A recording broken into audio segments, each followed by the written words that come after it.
मित्रांनो, तुमचं पुन्हा एकदा GB स्टोरी टेलर या यूट्यूब चॅनलवर स्वागत आहे। आजच्या आपल्या गोष्टीचं नाव आहे मास्तराचं भूत, लेखक संतोष देशपांडे। पण गोष्ट सुरू करण्याआधी जर कोणी या चॅनलवर पहिल्यांदाच आलेले असाल तर त्यांनी ह्या चॅनलला सबस्क्राईब करायला विसरू नका। चला तर मग अजिबात वेळ न घालवता गोष्टीला सुरुवात करूया।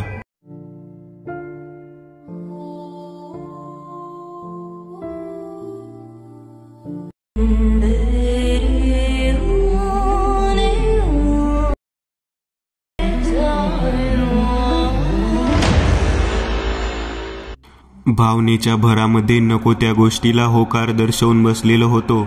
मी कधीही गावाकडे राहण्यासाठी गेलेलो नव्हतो, परंतु आज पहिल्यांदाच गावाकडून काका आल्यामुळे शेताच्या कामासाठी येतो म्हणून मी सांगितलं आणि घरातील सगळे चिडलेले होते। माझा काका सख्खा नसला तरी तो सख्या काकासारखाच होता। त्यांनी मला जे काही प्रेम लावलं होतं ते प्रेम पाहता मी त्याला वचन दिलं आणि मला गावाकडे जावं लागत होतं। मी गावाकडे जात असताना मला घरातील प्रत्येकाने बजावून सांगितलं होतं की काही झालं तरी संध्याकाळ होण्याच्या वेळेला शेतामध्ये थांबायचं नाही, तेथून कोणत्याही परिस्थितीत घर गाठायचं आणि गावामध्ये यायचं। कितीही त्रास झाला, काहीही झालं तरी शेतात थांबायचं नाही। मी माझ्या घरातील व्यक्तींना विचारलं की तुम्ही मला असं का सांगत आहात?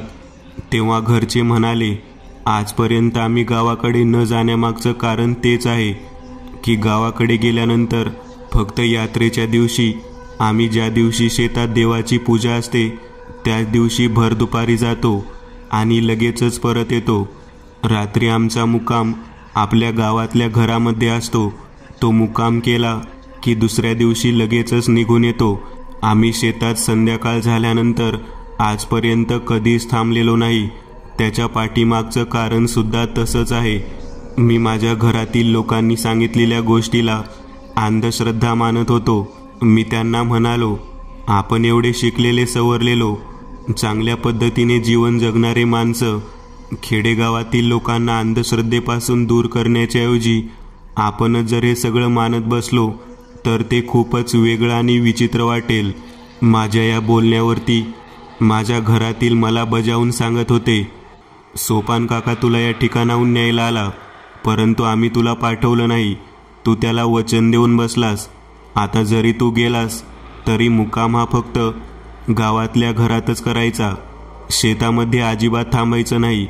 माझी आई आणि वडील दोघेही मला समजावून सांगत होते। मी त्यांना होकार दर्शवला तरी सुद्धा वडील मला म्हणाले, नितीन तू हट्टी आहेस, मला माहिती आहे।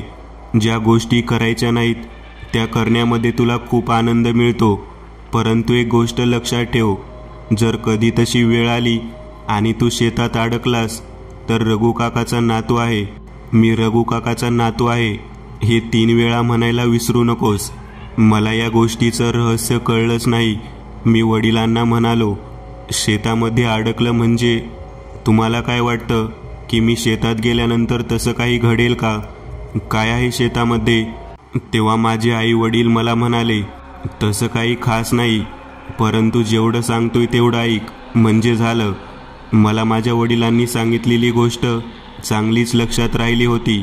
मी त्या सांगितलेल्या गोष्टीनुसार सोपान काकांनी ज्या दिवशी मला बोलावलं होतं त्या दिवशी सकाळी लवकर उठून गावाकडे जाण्यासाठी निघालो। जाताना माझी 4 व्हीलर गाडी सोबत घेतली। माझा मित्र समीर माझ्या सोबत आलेला होता। आम्ही दोघेही जण अगदी आनंदामध्ये गावाकडे निघालो होतो। मी समीरला माझ्या वडिलांनी सांगितलेली गोष्ट सांगितली। समीर मला म्हणाला, तुझे वडील शहरात राहायला येऊन काही उपयोग नाही, अजूनही बुरसटलेल्या विचाराचेच आहेत। काय त्या गावाकडच्या शेतामध्ये असणार आहे, उगाचच काहीतरी सांगून तुला तुझ्या गावापासून तोडायचा प्रयत्न करतात। मी सगळं काही ऐकून घेतल्यावर समीरला म्हणालो, मी तुला सोबत कशासाठी घेतलं आहे? कारण तुझ्या एवढा धीट आणि धाडसी व्यक्ती जर सोबत असला तर काय मी स्मशानात सुद्धा मुक्काम करेन। माझ्या घरच्यांनी संध्याकाळ झाल्यानंतर शेतात थांबायचं नाही असं मला सांगितलं, परंतु त्यांच्या मनाविरुद्ध मी ती गोष्ट करणारच नाही. सोपान काका जो आहे तो खूप प्रेमळ आहे रे. तो मला कधीही संकटात अडकवणार नाही हे मला सुद्धा माहीत आहे. परंतु नेमकं घरच्यांच्या मनात काय आहे ते कळायला मार्ग नाही. समीर म्हणाला, काहीतरी पूर्वी केलेल्या पापाची फळं असतील बाबा. प्रत्येकाच्या नशिबात काही ना काहीतरी असतं. कदाचित त्यातीलच काहीतरी भाग असेल. त्यामुळे तुझ्या घरचे तिकडे जाऊ नको असे म्हणत असतील. माझ्या डोक्यात सुद्धा तसाच विचार आला. मी समीरला म्हणालो, आपण मग शेतात जायलाच नको. तेव्हा समीर म्हणाला, चालेल मग.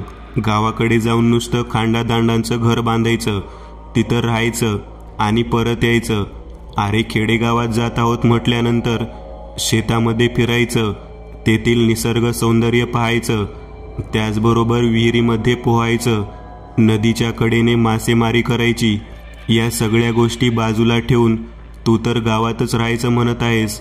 समीर ज्या ज्या गोष्टी मला सांगत होता त्या सर्व गोष्टी ऐकल्यानंतर मला जवळजवळ असं वाटत होतं की खरंच आपण त्या पद्धतीने आयुष्य जगायला हवं. शहरामध्ये मला लहानपणापासून या गोष्टींचं खूप आकर्षण होतं. त्या गोष्टी मी अजूनपर्यंत कधीही मनसोक्त पद्धतीने उपभोगलेल्या नव्हत्या. शहरामध्ये काय, स्विमिंग पूलवरती जायचं आणि कोच जसं शिकवेल तशा पद्धतीने पोहायचं, या गोष्टीशिवाय मी दुसरं काही केलं नव्हतं. रेडीमेड हुरडा खाऊन तोच हुरडा पाठीमध्ये भाजून आनंद घेतला होता. शेतामध्ये ज्या पद्धतीने भट्टी करून कणस भाजले जातात त्या पद्धतीचा फक्त मी व्हिडिओ पाहिला होता. समीरने मला एक एक गोष्ट सांगायला सुरुवात केली. तो मला म्हणाला, वेळ अमावास्येच्या दिवशी आम्ही शेतामध्ये मोहोळ मारायला जातो. मला समजलं नाही. तेव्हा तो म्हणाला, अरे चिंचेच्या झाडावरती किंवा बाबळीच्या झाडावरती लागलेलं जे मोहोळ असतं ते उतरवायचं, त्याला मोहोळ मारणं म्हणतात. आणि मग त्यातील मध प्यायचा. अशा गोष्टी मी खूप केल्या आहेत. समीरचं बालपण अगदी गावरान पोराप्रमाणे त्याने जगलेलं होतं. मला त्या गोष्टीचं नवल वाटत होतं. आम्ही गावाकडे जाऊन पोहोचलो. सोपान काकांच्या घरामध्ये प्रवेश केला. काकांनी माझ्याकडे पाहत स्मित हास्य केलं. मला म्हणाला, नितीन, तू खरंच एकमेव असा मुलगा आहेस जो आजपर्यंत मी सांगितलेल्या गोष्टीला कधी नाही म्हटला नाही. त्यामुळेच मी तुझ्यासाठी खास नवीन बाज बनवलेली आहे. तुझा मित्र आणि तू दोघेही याच बाजेवरती झोपू शकता. मोठीच्या मोठी बाज पाहिल्यानंतर मला खूप आनंद झाला. प्रवास करून आल्यामुळे मी त्या ठिकाणी जेवण करून तसाच पडलेलो होतो. माझ्यासोबत मित्र पण होता. समीरशी चर्चा करताना सोपान काका म्हणाले, आपण उद्या शेतात जाणार आहोत. शेतामधलं घर तर याहीपेक्षा सुंदर आणि मोठं आहे. परंतु नितीनच्या वडिलांनी, बाबासाहेबांनी याला सांगितलं असेल की शेतामध्ये मुक्काम करू नकोस म्हणून, कारण यांच्या घराण्यातील कोणतीच व्यक्ती शक्यतो शेतामध्ये मुक्कामाला थांबत नाही. तेव्हा समीर म्हणाला, यांच्या घरातील व्यक्ती मुक्कामाला थांबत नसेल, आपण दोघे जाऊ ना. नितीनला या ठिकाणी झोपू देत. नितीन काय, त्याच्या वडिलांनी सांगितलेले सगळे नियम पाळणार. मला या गोष्टीचा राग आला. मी समीरकडे पाहत म्हणालो, मलाही एकट्याला या ठिकाणी झोपायला आवडणार नाही, परंतु घरच्यांचं ऐकायला हवं. दुसऱ्या दिवशी आम्ही शेतामध्ये जाण्यासाठी निघालो. बराच वेळ समीरने शेतामध्ये काय काय असतं त्या गोष्टी मला सांगितल्या. मला त्याने मोहोळसुद्धा दाखवलं. ते मोहोळ कसं पाडायचं ते सुद्धा सांगितलं. सिगरेटचा धूर करून त्यावरती धूर सोडला आणि त्यातल्या माशा आंधळ्या झाल्यानंतर मध अगदी व्यवस्थितरित्या बाटलीमध्ये काढून घेतला. ज्या ठिकाणी नदी होती त्या दिशेने आम्ही मोटार सुरू करण्यासाठी जवळजवळ 18 एकर चालत गेलो. खूप वेळ झाला होता. सोपान काका मला शेतामधील माहिती सांगत होता. आमचं शेत तोच करत होता. दिवस मावळण्याची वेळ आलेली होती. काका मला म्हणाला, तुला घरी जावं लागेल, आम्ही दोघेही शेतात थांबतो. तेव्हा मी म्हणालो, चालतंय, मी घराकडे जातो. मी काकाची गाडी घेतली आणि जाण्यासाठी निघालो. खूप अंतर पार करून गेल्यानंतर मी पुन्हा एकदा त्याच ठिकाणी येऊ लागलो. ज्या ठिकाणी शेताला आत वळण्याचा रस्ता होता तिथे एका लिंबाच्या झाडाजवळ दगड होता. मी त्या दगडापासून जायचो आणि फिरून पुन्हा त्याच जागी यायचो. संध्याकाळ होऊन गेलेली होती तरी सुद्धा मी मात्र घरी पोहोचत नव्हतो. मला कळत नव्हतं की हे का घडत आहे. बराच वेळ गेल्यानंतर गाडीतील पेट्रोल संपलं. मी त्या दगडाजवळ तसाच उभा राहिलो. गाडीही तिथेच लावली. दूरवर इकडे तिकडे पाहिलं परंतु मला कोणतीच व्यक्ती रस्त्याने दिसेना. मला समजेना की आता कुठे जायचं. मी मागच्या दिशेने चालत निघालो तेव्हा बरोबर काही अंतरानंतर आमच्या शेतातील झोपडी मला दिसली. मी त्या दिशेने जाऊन पोहोचलो तेव्हा सोपान काका आणि समीर दोघेही जण चुलीवरती मटण शिजवत बसलेले होते. मी त्या दोघांना पाहिल्यावर बोलू लागलो. त्या दोघांनी मला त्या ठिकाणी पाहिल्यावरती ते दोघेही आश्चर्यचकित झाले. गाडी कुठे आहे? तेव्हा मी बोट करून दाखवले. त्यावेळेला ते दोघेजण म्हणाले, तू 2-2.5 तास इथेच फिरत होतास? तेव्हा मी त्यांना होकार दर्शवला. काका म्हणाला, काहीतरी गफलत जरूर झाली आहे. हा असा इथे कसा काय फिरत राहिला? मला सुद्धा कळत नव्हतं. समीर म्हणाला, दाने दाने पे लिखा है खाने वाले का नाम. याच्या नशिबात आजचं हे जेवण होतं म्हणून तो या ठिकाणी अडकला असावा. 10-15 मिनिटानंतर जेवण करायचं म्हणून आम्ही आमच्या जवळचे जे काही साहित्य होतं ते बाजूला काढलं आणि जेवण करायला बसलो. 11:15 वाजून गेले होते. मला कशी काय झोप लागली कळलंच नाही. शेतातील घर खरंच खूप सुंदर बांधलेलं होतं. सोपान काका माझ्याकडे पाहत म्हणाला, पोरांनो आता झोपा, रात्र झाली आहे. आणि बरोबर 1:15 वाजता मला जाणवू लागलं की कोणीतरी माझ्या पायाला घट्ट धरलं आहे आणि बाजेवरून खाली ओढण्याचा प्रयत्न करत आहे. मी जागा झालो होतो. माझ्या बाजूला झोपलेला माझा मित्र समीर त्या ठिकाणी नव्हता. मी घाबरलो. मी घराच्या आतमध्ये इकडे तिकडे पाहू लागलो तर त्या ठिकाणी कोणीच नव्हतं. सोपान काका सुद्धा नव्हता. या अंधाऱ्या रात्री मी एकटाच त्या घरामध्ये होतो. मी घराच्या आतमधल्या खोलीमध्ये गेलो. तेथे आरसा होता. आरशामध्ये पाहिलं तर त्यावरती लिहिलेलं होतं, रात्र झाली आहे. त्या मोठ्या घरामध्ये कोणीच नव्हतं. मी आरशावरती लिहिलेलं वाक्य पाहिल्यामुळे मी चांगलाच घाबरलो होतो. माझ्या घरच्या लोकांनी मला जे काही सांगितलं होतं ते मी ऐकलेलं नव्हतं. मी माझ्या मदतीसाठी ज्या मित्राला आणलं होतं तो माझा मित्रसुद्धा अचानक रात्रीतून गायब झालेला होता. मला कोणी पायाला धरून ओढलं हे सुद्धा मला माहीत नव्हतं. मला बसलेला तो चकवा जाणून बुजून कोणी बसवला होता का काय असं मला वाटत होतं. मी सोपान काकांनी सांगितलेल्या पद्धतीने त्यांच्यासोबतच त्याच ठिकाणी राहायला हवं होतं. मी एकट्याने जायलाच नको होतं. माझ्या डोक्यामध्ये जे काही सुरू होतं ते माझ्यासाठी खूप भयानक पद्धतीचं होतं. मी त्या खोलीच्या त्या घराच्या आतमध्येच फिरत होतो. बाहेरच्या बाजूने कोण आहे का हे बघण्यासाठी मी दार उघडण्याचा प्रयत्न केला.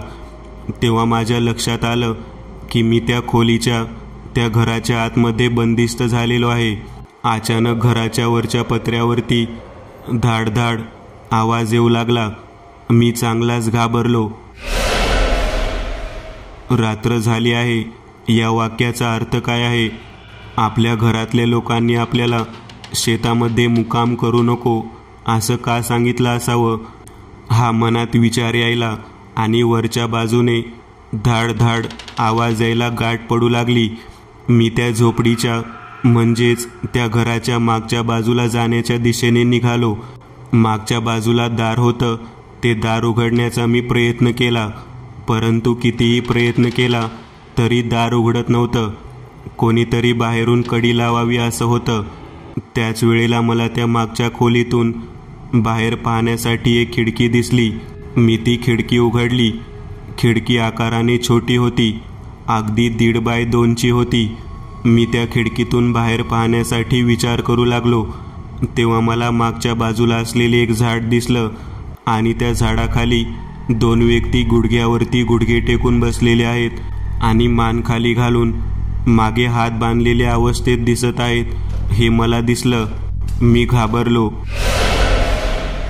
आपल्या सोबत असलेले मित्र समीर आणि सोपान काका तर ते नाहीत ना, असा विचार येऊ लागला. तेवढ्यात त्या झाडाच्या कट्ट्यावरून चालणारी एक विचित्र व्यक्ती मला दिसली. ज्या व्यक्तीच्या हातामध्ये मोठी काठी होती आणि त्याने धोतर घातलेलं होतं. मला हे सर्वच्या सर्व काळसर पद्धतीने जाणवत होतं, कारण स्पष्ट काही दिसत नव्हतं. मी विचार करू लागलो की आपण खरंच एका विशिष्ट पद्धतीने एका चकव्यात अडकून त्या शेतामध्ये जाणून बुजून बोलावलो गेलो आहोत. त्या शेतामध्ये जाणून बुजून बोलावलं गेलेलो आहोत का काय?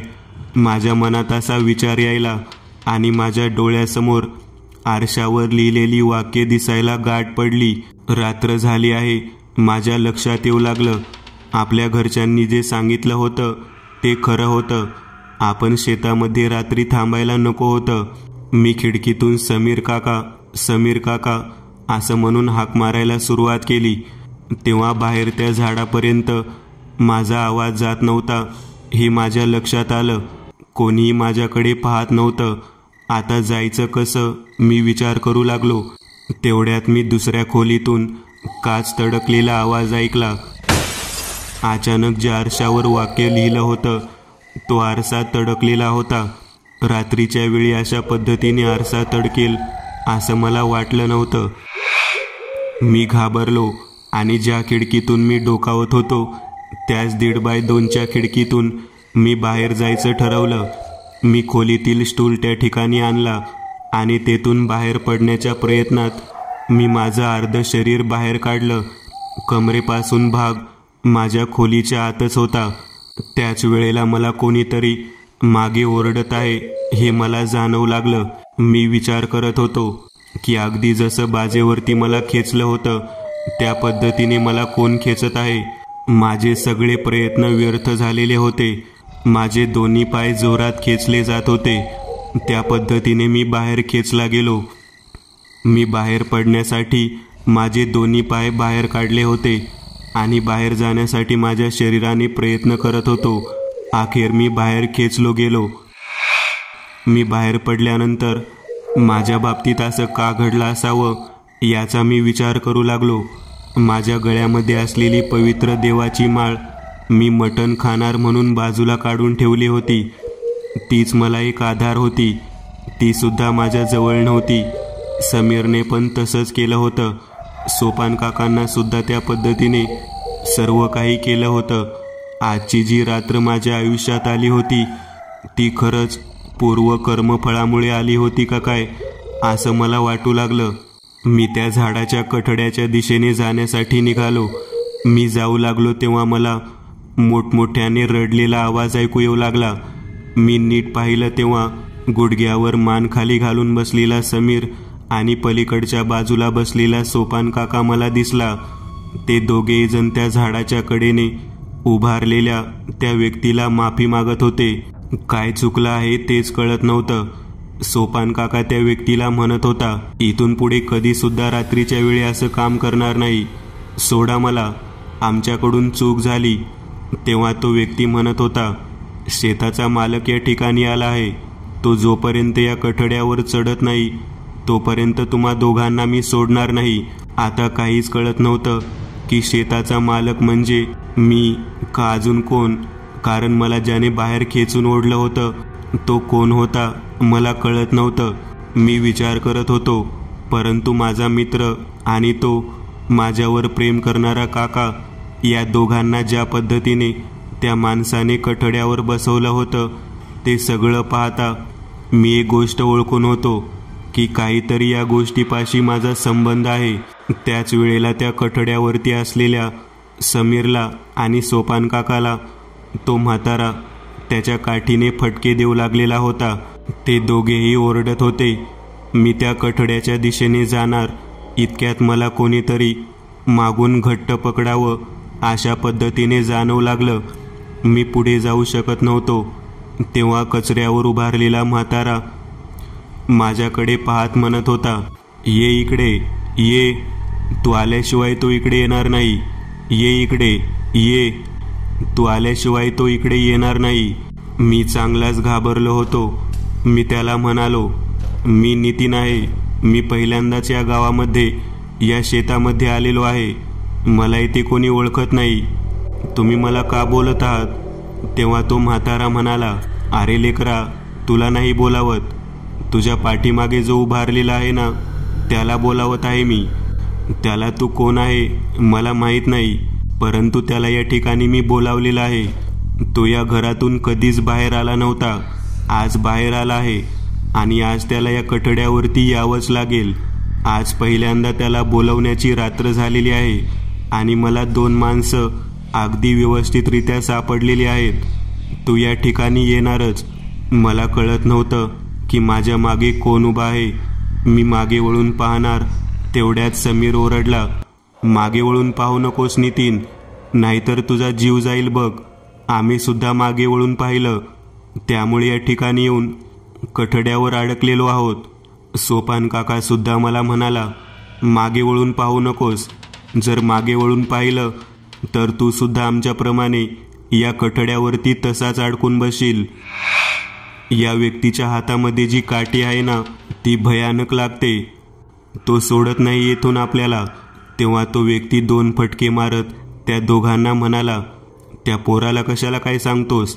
त्याच्या पाठीमागे जो आहे ना, त्याला इथे ये म्हणाव. तेव्हा समीर म्हणाला, आम्हाला तर कोणीच दिसत नाही.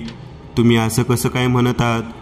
तेव्हा तो व्यक्ती म्हणाला, तुला त्याला बघायचं आहे का? तेव्हा समीर म्हणाला, नाही हो, मला तसं काही पाहायचं नाही. परंतु जी गोष्ट दिसतच नाही तिला या ठिकाणी बोलवायचं कसं? तेव्हा तो म्हणाला, थांब तुला दाखवतोच.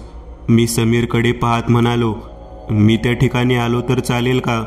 समीर म्हणाला, नको येऊस इकडे. रात्र झाली आहे. या व्यक्तीला जो व्यक्ती या कठड्यावर आणायचा आहे तो व्यक्ती तुझ्याच कुटुंबातील कोणीतरी आहे. त्याला बोलवण्यासाठी त्याने इथे आपल्या सगळ्यांना अडकवून ठेवलं आहे. मी तरी सुद्धा थोडा अंतर पुढे चालत जाऊ लागलो. तो कठड्यावर उभारलेला म्हातारा व्यक्ती समीर आणि सोपान 2 फटके मारत म्हणाला, त्या लेकराला पुढे यायला सांगू नकोस. त्याच्या मागे जो आहे ना, त्याला बोलाव. त्यांना अगोदर यायला पाहिजे. याची शिक्षा भोगायची वेळ आली आहे. तेव्हा समीर म्हणाला, तू पुढे येऊ नकोस. तुझ्या मागं कोण जो दिसत नाही तो व्यक्ती, त्याला सांग पुढे जा म्हणून.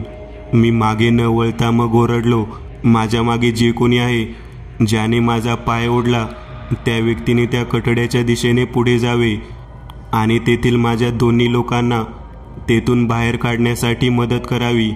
जा, जे कोण आहे त्याने त्या ठिकाणी जावा. मी असं उच्चारण केल्या केल्या माझ्या खांद्यावरती 2 हात टेकून कोणीतरी उडी मारावी अशा पद्धतीने जोरात उडी मारली आणि थेट कठड्याच्या दिशेने त्या म्हाताऱ्याच्या जवळ जाऊन तो बसावा या पद्धतीने बसला. तो त्या ठिकाणी बसला आणि त्याने तेथे बसत असताना समीर आणि सोपान काकाला जोराचा धक्का दिला. ते दोघेही जण त्या कठड्यावरून खाली पडले. ते पडले की थेट माझ्याकडे धावत धावत आले.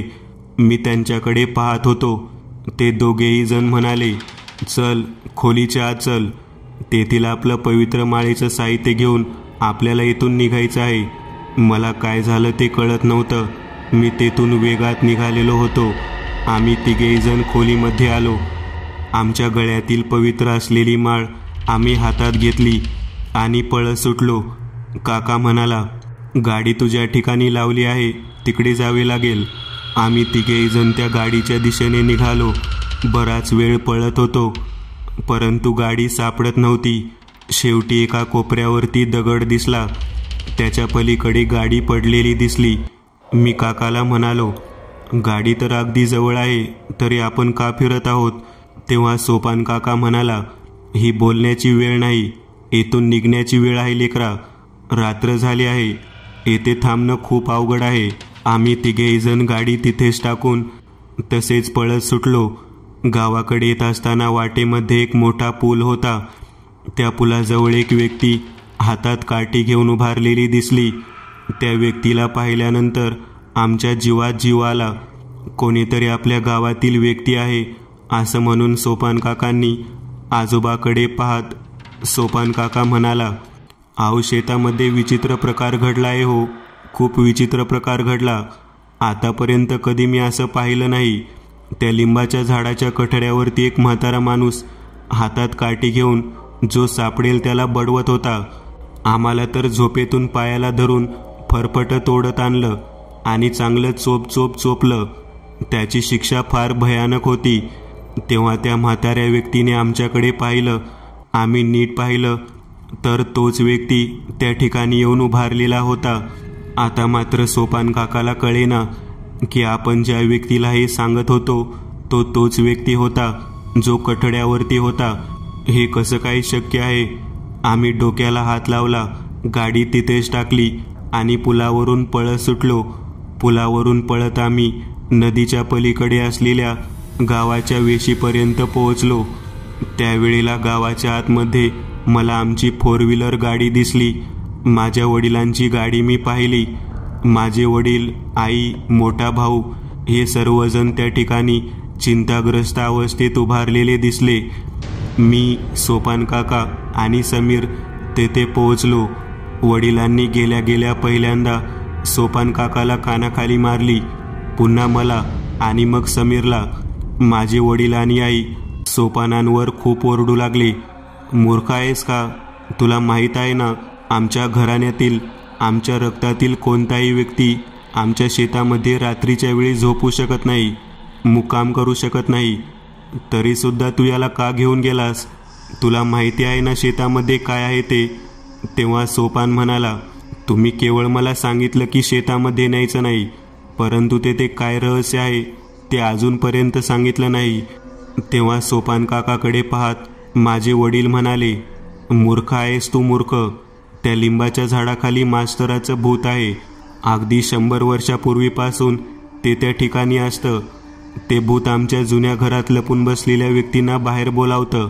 रात्र झाल्यानंतर त्या ठिकाणी हा खेळ सुरू होतो. काठीनं चांगला चोप देतोय. त्याच्या फटक्यातून जर कोण वाचलं तर नशिबाने वाचतं.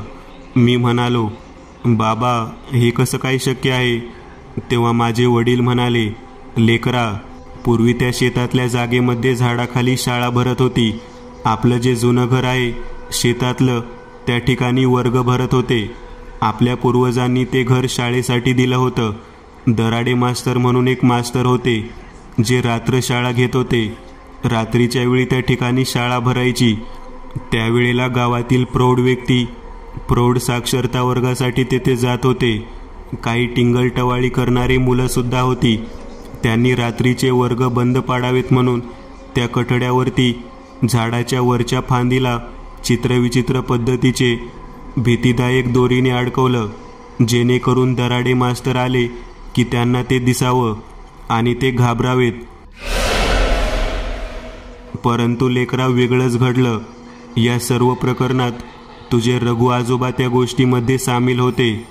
त्यांनी झाडावरती बसून पोत्यामध्ये भुसा भरून काळा रंग देऊन त्यांना घाबरवलं.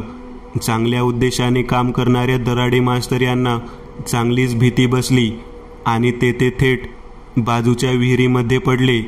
आता परिस्थिती अशी आली की मुलं घाबरून त्या खोलीच्या आतमध्ये गेली. रघु आजोबा या घडलेल्या गोष्टीतून धसका घेऊन जागेवरतीच तुझ्या खोलीत झोपला होता त्या ठिकाणीच गेले आणि तेव्हापासून रात्र झाली की ते प्रौढ साक्षरता वर्गाची शाळा भरू लागली. म्हणून आजपर्यंत तिन्ही संध्याकाळ झाल्यानंतर आम्ही कधीही त्या ठिकाणी गेलो नाही. कारण आम्हाला माहीत आहे की आपल्या रघु आजोबांना ते दराडे मास्तर बोलावून घेतात आणि मार मारतात. जर ते नाही सापडले तर घरात जे कोणी सापडेल त्याला ते धरतात आणि चांगला बेदम चोप देतात. म्हणूनच मी तुला त्या ठिकाणी शेतामध्ये जाऊ नको म्हणून सांगत होतो. सोपान काका म्हणाला, खरंच मला हे सगळं काही माहीत नव्हतं. मी केवळ आपण सांगता म्हणून संध्याकाळ झाल्यानंतर येथून निघून यायचं. कधी कधी जेवणाचा बेत असल्यानंतर आम्ही जेवण करायचं ठरवायचं, परंतु बेत रद्द व्हायचा. तेव्हा माझे वडील म्हणाले, अरे सोपान, जो रघु आजोबांच्या वंशामधला आहे तो व्यक्ती जर तिथे आला तरच हे भयानक कृत्य घडणार हे मला माहीत होतं. म्हणून मी स्वतः माझ्या घरातील, माझ्या बाकीच्या लेकरांना, माझ्या घरातील व्यक्तींना त्या ठिकाणापासून दूर ठेवत होतो. आता लक्षात घे, जे घडलेले आहे ते किती भयानक आहे. तुला पुलापर्यंत पाठलाग करून ज्याने गाठलं तो व्यक्ती म्हणजे दराडे मास्तरच होता. तेव्हा मी म्हणालो, बाबा, माझ्या खांद्यावरून उडी मारून कठड्याच्या दिशेने जे गेले आणि ज्यांनी समीर आणि काकांना ढकललं ते कोण होते? तेव्हा माझे वडील म्हणाले, तेच तर रघु आजोबा होते, ज्यांच्या गोष्टीमुळे, ज्यांच्या कृत्यामुळे दराडे मास्तरांचा जीव गेला होता. आजही लेकरांनो, रात्र झाली आहे हे शब्द माझ्या डोळ्यासमोरून जात नाहीत, हे वाक्य माझ्या डोळ्यासमोरून जात नाही. कारण ज्या वेळेला प्रौढ साक्षर वर्ग भरत होता त्यावेळेला गावातल्या ग्रामपंचायत फळ्यावरती खडूने लिहिलेलं असायचं, रात्र झाली आहे. लोकांना त्यावेळेला कळायचं की आपल्याला शाळेमध्ये जायचं आहे. संपूर्ण भयानक गोष्टीची उकल झालेली होती. मला कळून चुकलं होतं की मी माझ्या घरच्यांचं ऐकलं नाही, म्हणून मी त्यात सापडलो होतो. परंतु काही का असेना, मी त्या खेळातून, त्या भयानक प्रकारातून आज वाचलेलो होतो. वेशीच्या आतमध्ये प्रवेश केल्यामुळे मी वाचलेलो होतो. माझ्या वडिलांनी गावातच मुक्काम केला आणि दुसऱ्या दिवशी मला, समीरला त्या ठिकाणाहून आमच्या गावातल्या, शहरातल्या घरी ते घेऊन आले. मित्रांनो, आज पुरतं एवढंच. तुम्हाला जर काही गोष्ट आवडली असेल तर नक्की लाईक करा. तुमच्यापैकी बरेचसे जण व्हिडिओ लाईक न करताच पळून जातात, पण हा जर व्हिडिओ तुम्ही लाईक केला तर मला जरा बरं वाटेल आणि असेच भारी भारी व्हिडिओ बनवायची माझ्यात एनर्जी येईल. त्यामुळे नक्की लाईक करा. आणि अजूनही कोणी या चॅनलला सबस्क्राईब केलेलं नसाल तर लगेच सबस्क्राईब करून टाका. आणि बाजूची घंटी ती मात्र दाबायला विसरू नका. देवाची घंटी आहे ती. चला तर मग पुन्हा भेटूया अशीच एक आगळी वेगळी गोष्ट घेऊन पुढच्या